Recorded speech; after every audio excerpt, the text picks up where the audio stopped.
Hey guys, I'm here to give you a really quick tutorial on how I installed this FreeTress GoGo Curl hair. So the very first thing I did was oiled my hair. Then you're going to need your GoGo Curl.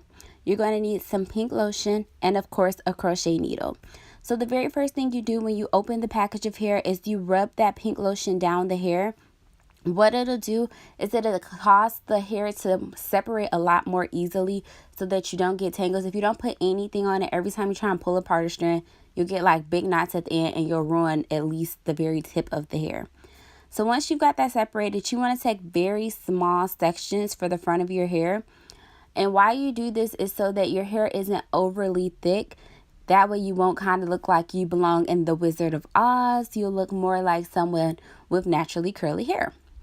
So all you're going to do is take that crochet needle through your hair. You stick it underneath your braid. Once you've got it underneath the braid, you make sure the latch is open.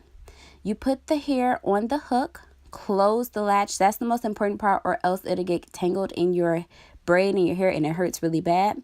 So once you've got that latch closed, you pull it through the hair and then you just have a loop. You take that loop and you pull the two ends of your hair through the loop about 3 or 4 times to create a knot. And then because this is straighter hair, you have to purposely push the knot up.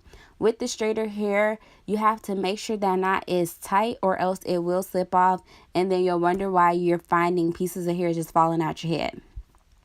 Now, if you choose to do the knotless method, then you don't do it quite the same. I do the knotless method in the very front of my hair on those 2 braids coming down and then in the middle. With the knotless method, usually that's wherever you're going to have the actual hair kind of showing where your part is, or if you're going to pull the hair back, you want it to look natural. You use even smaller pieces of hair.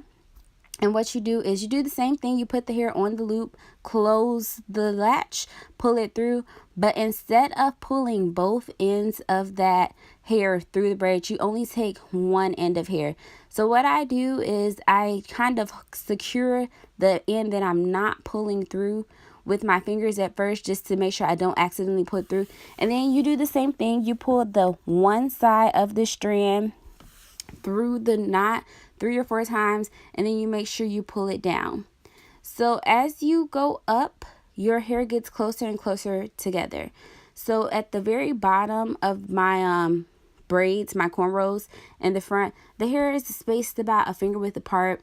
As I get closer to the top, I kind of slowly decrease that space. I still keep it separated, but I don't put it right on top of each other. And I'm just giving you a close-up view of pulling it through. In this case, this is what happens when you have a little technical difficulties.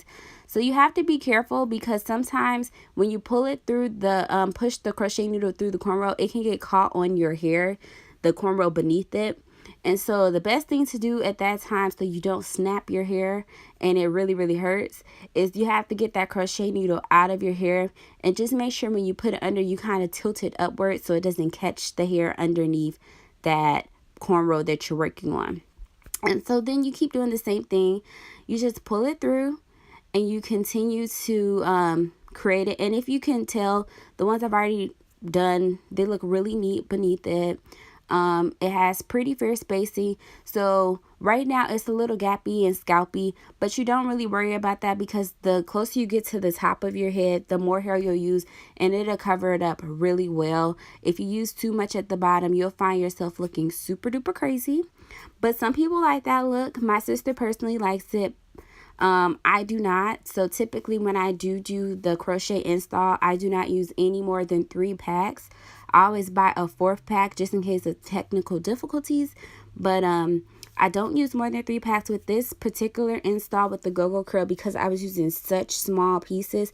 I actually only used about 2 3/4 of a pack. I did not even use a full 3 packs. I still have some just laying around for, I guess, when some of it comes out, because with this hair it will shed. So don't be surprised if you have a couple pieces like shed like normal hair, but it's nothing really to be worried about. And if you just saw, when I finished that knot, what I did was I pulled it just to tighten it even further. So what I'm going to do is I've installed 1 pack at this point. I've gotten a fair portion of my hair done, part of the back and most of one side, and now I'm going to do the other side. So now we're going to start the second pack of hair. You're going to do the exact same thing that you did before. You make sure you put that pink lotion on. And if you do have any problems separating any of the curls, 9 times out of 10, it just doesn't have any product on it. You can use anything you want to separate them. I use pink lotion. It's cheap and it smells good. And it agrees with my real hair. But you can use any cheap conditioner. Some people use Shea Puree. Like, it's pretty much anything that will help the hair separate easily. And you just keep doing the same thing over and over again. I'm not going to bore you guys with that. I'll come back to you when I have 2 packs of hair in my head.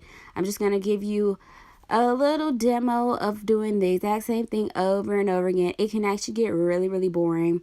It doesn't take too long to install the hair, but personally, I'm kind of a lazy hair installer, so I take like a lot of breaks. Like, I might just stop and watch a movie and then come back 2 hours later like, oh yeah, I do look crazy. But no. So you do the same thing, and now I have 2 packs of hair, and I've got pretty much the sides and the back done. Now I just need to focus on the front and the crown. At this point, I cut at the very front of my hair where I'm doing the knotless method. I cut the hair in half. After you're done styling, you can of course give yourself some kind of shape up or trim just so it has more of a natural frame to your face.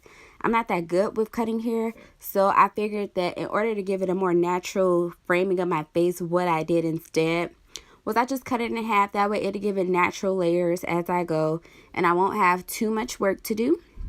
And all I'm going to do is the same thing I did on those edges in the front. I'm going to do that knotless method. It's a lot harder the shorter the hair is because it does slip out of your hands. So I make sure I secure the one that is not being pulled through, and then I pull it across. So now I'm all done. I really love the way the GoGo Curl looks. It's like such a pretty curl. It's so full and bouncy. It bounces when you walk. I was really feeling myself. And yeah, I love it. Thanks for watching.